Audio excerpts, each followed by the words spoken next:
ये कैलाशपुरी में अपने इष्ट देव, इनके कुल देवता है ना, इनके कुल देवता यानी कैलाशपुरी में इनके कुल देवता जो कि क्या माने जाते हैं, एकलिंगी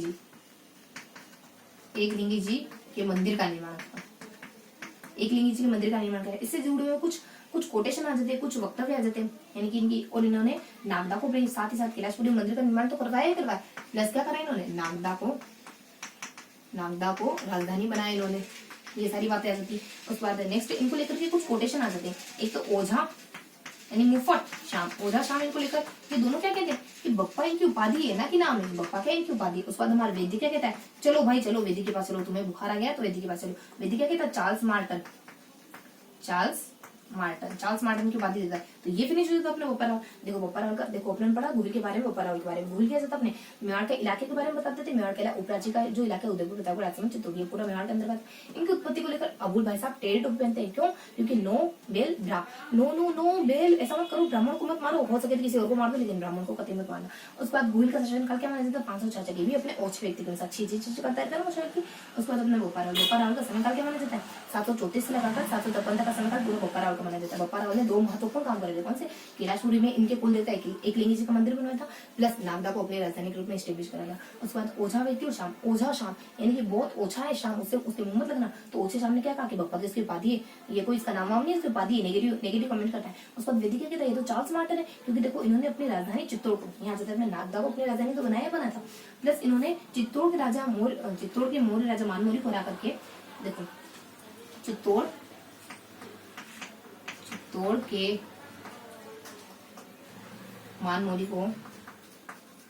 चित्तौड़ के राजा मानमौरी को हराकर चित्तौड़ पर अधिकार करा था। तो मौर्य राजा मानमौरी को हराकर इन्होंने चित्तौड़ पर अधिकार करा था। कब करा था, 734 ईस्वी के आसपास। तो ये थी अपनी थोड़ी सी गुहिल और बप्पा रावल के बारे में जानकारी। जितनी भी जानकारी अपने देखिए, आपको ये सारी जानकारी ध्यान रखनी है, क्योंकि बुक में एज इट इज वर्ड दिया हुआ है, ठीक है। और हमें उसकी हर एक लाइन को ध्यान में रखना है, हर एक शब्द को ध्यान में रखना है, ताकि चीजें कहीं से भी आए तो हम उनको टैकल कर सकें, ठीक है। तो अपने दो राजाओं के बारे में पढ़ लिया। अब अपन पढ़ेंगे जयत्र सिंह के बारे में। जयत्र सिंह का समय काल क्या माना जाता है, जयत्र सिंह का समय काल 1213 से लगा करके जो 1253 तक माना जाता है। 1213 से लगा करके जो 1253 तक माना जाता है। सॉरी 1213 से 1227 के आसपास, थोड़ा सा यहाँ, चलो एक सेकंड के लिए मिस रखो, जैसे मेरे को याद होता है लिखती हूँ।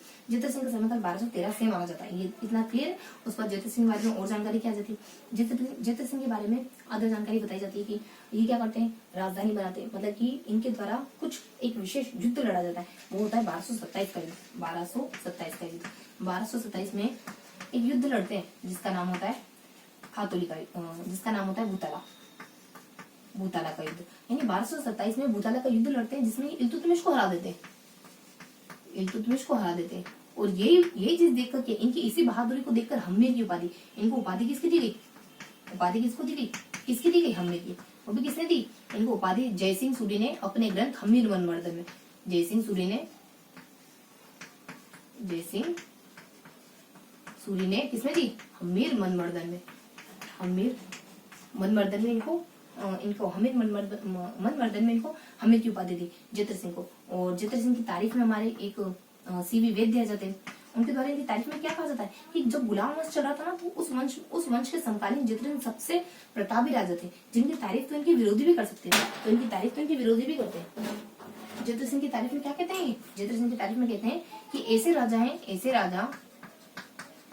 राजा जिनकी प्रशंसा विद्रोही भी करते हैं। तो ये सारी जानकारी जितने अपने जयत्र सिंह से जुड़ी। उसको जयत्र सिंह के बाद नेक्स्ट क्या देता है, जयत्र सिंह की उपाधि के बारे में बता दिया, इनकी युद्ध के बारे में बता दिया। और नेक्स्ट बता दिया जयत्र सिंह, देखो जयत्र सिंह इसको परमार राजा को हरा करके, परमार राजा को हराकर चित्तौड़ पर अधिकार करते हैं। वो मौर्य राजा मानमौरी को और ये परमार राजा को हरा करके चित्तौड़ पर अधिकार करते हैं। जयत्र सिंह की बात क्या जाता है, राव रतन सिंह के बारे में तो बेसिक से जानकारी सब जानते हैं इनके बारे में बहुत ज्यादा। 1302 से लगा करके जो 1300, इनका 1 साल भर तक का समय था इनका बस। तो देखो इनके बारे में क्या क्या जानकारी देते अपने, अभी रफ कर देते थोड़ा सा। इनके बारे में आती है सबसे पहले 1303 का हमला, जो सब जानते हैं, रानी पद्मिनी वाला किसके द्वारा किया गया था? अलाउद्दीन खिलजी के द्वारा। अलाउद्दीन खिलजी के द्वारा 1303 में हमला किया गया था। उसके बाद 1540 का समय आ जाता है, जब मलिक मोहम्मद जैसी के द्वारा पद्मावत लिखी गई थी। ठीक है। उसके बाद अपने 1600 रानियां यहाँ पे मारी जाती है। 1600 रानियां, इनके साथ कौन मारा गया? जयमल और पत्ता, 2 वीर सेनानायक, जयमल और पत्ता 2 वीर सेनानायक भी मारे गए। उसके बाद यहाँ पे ख से जानकारी देती है, यानी कि अपने अमीर खुसरो आ जाता है। खुसरो के द्वारा क्या लिखा गया? खजाइन उल फुतू, ये रचना अमीर खुसरो के द्वारा लिखी जाती है। उसके बाद हमारे खिज्र खां के बेटे को यहाँ, इसके बाद इस युद्ध के बाद खिज्र खां अपने बेटे को यहाँ का शासन सौंप दिया और नाम क्या रख दिया? खिजराबाद। उसके बाद इसका नाम खिजराबाद रख दिया। नेक्स्ट जानकारी आ जाती है इसमें खुसरो आ जाता है, उसके बाद खिज्र खां आ जाती है। उसके बाद कुछ विशेष आ जाती है अपने रावल शाखा के अंतिम शासक होते हैं। तो ये अपने कौन से 2 राजों के बारे में देखा। देखो 2 राजों के बारे में क्या देखा? एक तो अपने जयद्रथ सिंह के बारे में देखा, रावल रतन सिंह। जयद्रथ सिंह कैसे रहते थे? 1200, इनका समय काल देखो, इस शब्द 1213 से है और यहाँ कुछ 1213 से जो कि देश रखते हैं। ठीक है। उसके बाद अपने 1227 के युद्ध में, भूताला के युद्ध में इल्तुतमिश को हराया था इन्होंने। उपाधि इनकी हमीर मनमंडल कहाँ लिखी गई? जयसिंह सूरी ने हमीर मनमंडल में काव्य लिखा था, उसमें इनको हमीर की उपाधि दी। वैदिक क्या कहते हैं? ये ऐसा राजा जिनकी तारीफ इनकी विरोधी भी कर सकते हैं। उसके बाद रावल रतन सिंह के बारे में बेसिक इन्फॉर्मेशन कि 1303 में अलाउद्दीन खिलजी के द्वारा हमला किया गया। 1540 की ईस्वी के आसपास मलिक मोहम्मद जैसी के द्वारा पद्मावत रचना की जाती है। और दिन आपने बताया जाता है यहाँ पे 1600 रानियां मरी थी। जयमल पत्ता 2 वीर सेनानायक भी माने जाते हैं यहाँ पे, जयमल और पत्ता। और फिर अपने नेक्स्ट बताया जाता है इसके बारे में कि अपने एक अमीर खुसरो आ जाते हैं, जिनके द्वारा एक रचना लिखी जाती है जिसको हम खजाइन उल फुतू के नाम से जानते हैं। उसके बाद इनके बेटे का नाम हमारे खिज्र खां आ जाता है, जिनके द्वारा खैराबाद और यहाँ का शासक अपने बेटे को सौंप दिया और यहाँ का नाम अलाउद्दीन खिलजी के द्वारा खिजराबाद रख दिया जाता है। उसके बाद लास्ट में बता दिया जाता है कि ये रावल शाखा के सबसे अंतिम राजा माने जाते हैं, रावल रतन सिंह। तो बेसिक से इन्फॉर्मेशन आ जाती है अपने रावल रतन सिंह के बारे में और जयद्रथ सिंह के बारे में। उसके बाद क्या पढ़ेंगे अपन? इनके बाद इन राजाओं को अपन कंटिन्यू करेंगे आगे। देखो इन राजाओं को कंटिन्यू करें तो इन दोनों के बाद क्या आता है? रावल रतन सिंह के बाद अपने एक राजा था जिनका नाम होता है राणा लाखा के बारे में क्या बताया जाता है? इनका समय काल अपने 1326 से लगाकर जो 1382 के आसपास माना जाता है। और इनके बारे में जानकारी देती है अपने राणा लाखा के बारे में कि 1326 ईस्वी में 1326 अभी तो हमीर उसके राणा लाखा से पहले अपने इनके बारे में, चलो राणा लाखा से पहले एक और राजा का जिक्र कर लेते हैं, हमीर का। हमीर देखो, हमीर क्या होते हैं कि 1382 में गुहिल वंश की दोबारा नींव रखते हैं। गुहिल वंश की दोबारा नींव रखते हैं अपने। उसके बाद इनके बारे में और नेक्स्ट जानकारी दी जाती है। 1 सेकंड रुकना ना, मैं पानी भी लेती हूँ, बहुत प्यास लगी।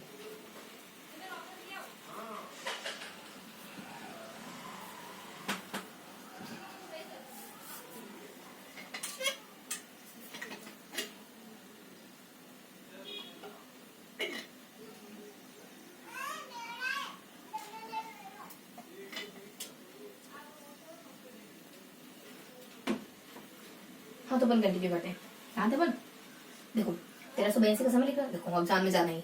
देखो अपने हमीर राजा था, हमीर अपने 1382 का समय था जब अपने गुहिल वंश के दोबारा नहीं लगते। हमीर ये बता दिया मैंने, हमीर के बारे में बता दी थोड़ी सी जानकारी। देखो हमीर ये सिसोदिया क्यों कहलाए? क्यों ये सिसोदिया कहलाए? क्योंकि इनके दादाजी ना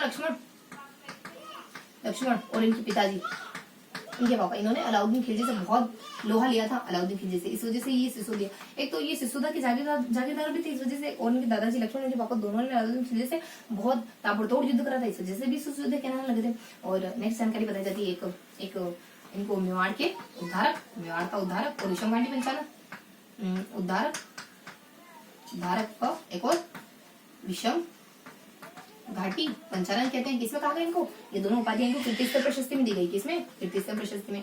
एक सिंगोली बांसवाड़ा आ जाता है, जहां पर इन्होंने युद्ध लड़ा था किसके साथ? एम खिलजी के साथ इन्होंने युद्ध लड़ा था, उसको पराजित किया था। ये अपनी सामान्य जानकारी दी थी हमीर के बारे में। हमीर के बाद जाता अपने राणा लाखा वही होता है जिनका समय काल 82 से लगाकर 21 तक माना जाता है। कब तक? 82 से लगाकर 21 तक। 21 से रणमल की बहन हंसाबाई से, रणमल की बहन, देखो क्विक चलेंगे अपन क्योंकि ये चीजें याद करने की होती है। रणमल की बहन हंसाबाई से विवाह, और फिर इनका बेटा मोकल, फिर जावर माइंस मिला था इनके समय में, जावर माइंस, और बंजारे ने पिछोला पिछोला झील बनाई थी बंजारे में। उसके बाद मोकल आ जाता है जिसका समय मोकल को 21 में गद्दी पर बिठा दिया जाता है और 1433 में वो मारा जाता है। कौन कौन मारता है? चाचा वो महपा, चाचा मेरा वो महपा पवार। कहाँ पर? जिलवाड़ा गांव में। और तभी क्यों मारे गए? क्योंकि चुंडा इनको छोड़ के चले गए। इनकी मां शक करती थी बार बार चुंडा पर, तो चुंडा छोड़कर चले गए, इस वजह से मारे जाते हैं। तो ये बेसिक इन्फॉर्मेशन आ जाती है मोकल के बारे में। देखिए अपने देखा 3, हमीर के बारे में, लाखा के बारे में, मोकल के बारे में। देखो हमीर तो वही राजा होते जो अपने सिंगोली का युद्ध करते हैं, हमीर वही राजा होते जो अपने विषम घाटी पंचायत मेवाड़ के उद्धार कराते हैं, हमीर वही राजा होते जिनके दादाजी जिनके पापा जिनके जिससे लोहा लेते हैं, इसी वजह से सिसोदा कहलाते हैं। हमीर के बाद मेन आ जाता है लाखा तो किस लिए जाने जाते हैं? तो चूड़ा के लिए जाने जाते हैं, एक अपने मोकल बेटे के लिए जाने जाते हैं, जाओ रोमांस के लिए जाते हैं, पिछोला झील के लिए जाने जाते हैं। उसके बाद अपने आगे मोकल को अपने भारमल से रण।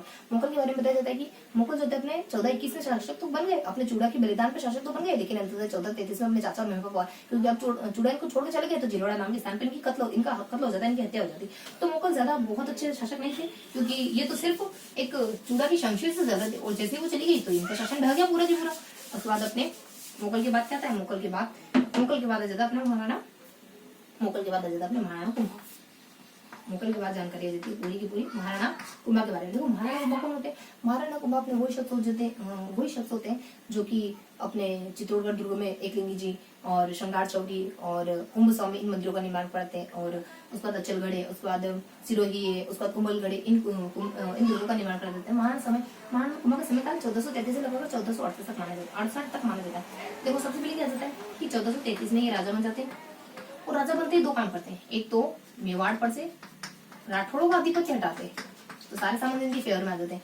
दूसरा जाता है अपने एक और काम करते हैं, कुंभलगढ़ और चित्तौड़ को प्रमुख केंद्र बनाते हैं राजा बनते ही। और क्या करते हैं? सबसे महत्वपूर्ण से 30 सारंगपुर का युद्ध, और उसी की जीत के विजय में और उपलक्ष्य में विजय स्तंभ किससे लड़ा भाई? एम खिलजी से, महमूद खिलजी से लड़ा था। ये हो गया। उसके बाद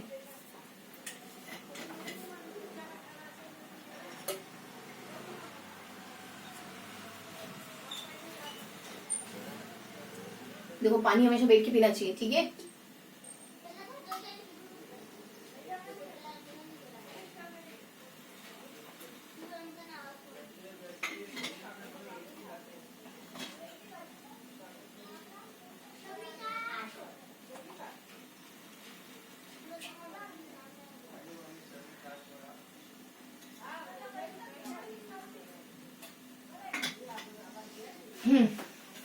चलो शुरू करते हैं। डिस्टर्ब तो नहीं हुए? चलो कोई बात नहीं, 2-5 मिनट डिस्टर्ब हो भी गए तो कोई बात नहीं, ठीक है? चलो उसके बाद अपने 1400, थोड़ा तुम्हारा भी रेस्ट हो गया होगा।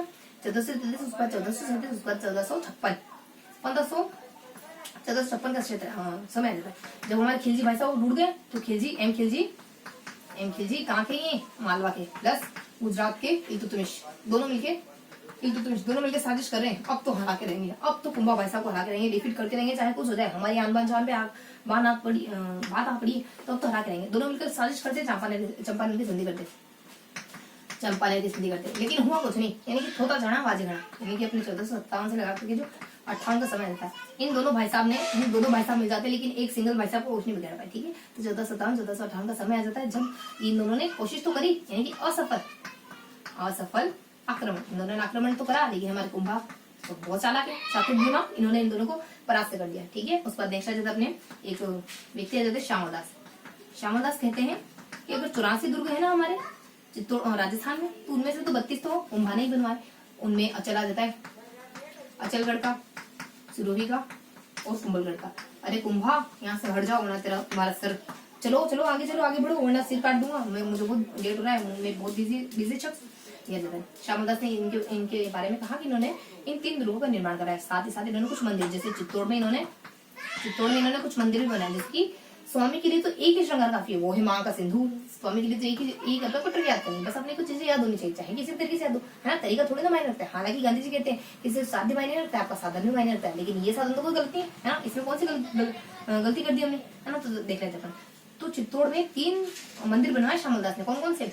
यानी कि कुंभ स्वामी श्रृंगार और एकलिंगी, कुंभ स्वामी श्रृंगार और एकलिंगी, और रणकपुर मंदिर भी इन्हीं ने बनाया, है ना? रणकपुर मंदिर भी इन्हीं ने बनाया। उसके बाद एक और आ जाता अपने कान्हा कान्हा व्यास ने क्या लिखा, कान्हा व्यास के द्वारा महात्म्य लिखा जाता है। उसमें इन्होंने कहा कि ये बहुत इंटेलिजेंट भाई साहब थे, बहुत ज्यादा इंटेलिजेंट थे, तो इसी वजह से इन्होंने एक तो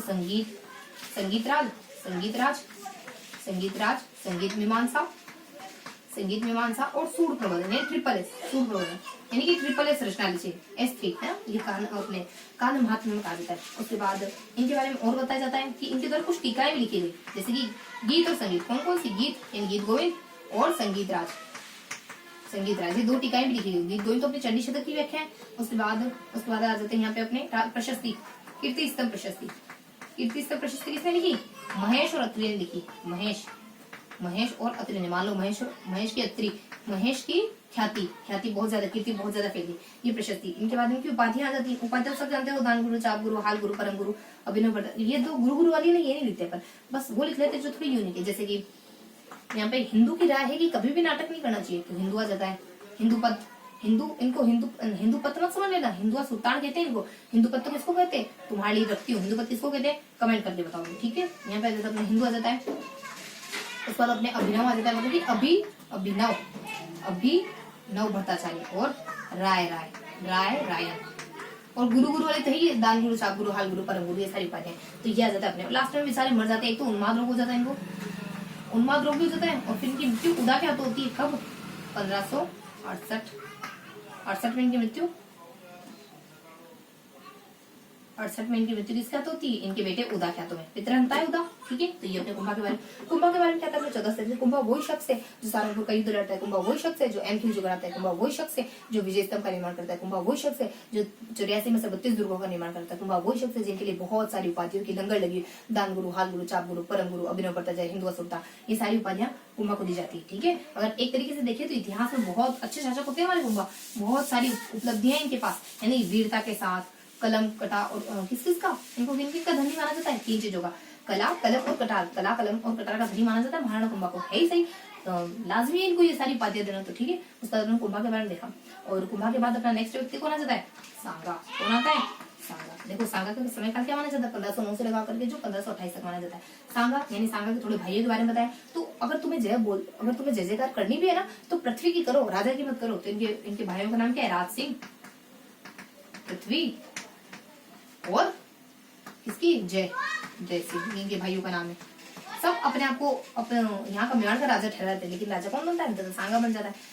सांगा जब थे ना, तो इनके समकालीन व्यक्ति थे, कौन, इनके समकालीन व्यक्ति थे अपने 1509 के आसपास शासक बने थे अपने नासिरुद्दीन, जो एमपी के नासिरुद्दीन, इस समय नासिरुद्दीन एमपी के शासक थे। अब भाई साहब ये मर गए 1511 में। 1511 जैसे नासिरुद्दीन की मृत्यु ना, इनके बेटे झगड़ने लगे आपस में उत्तराधिकारी युद्ध के लिए। वहां तो मेहदी ने देखो लिख ही लेते अपन, तो यहाँ इनके समकालीन क्या क्या स्टेप होते हैं, इनके समकालीन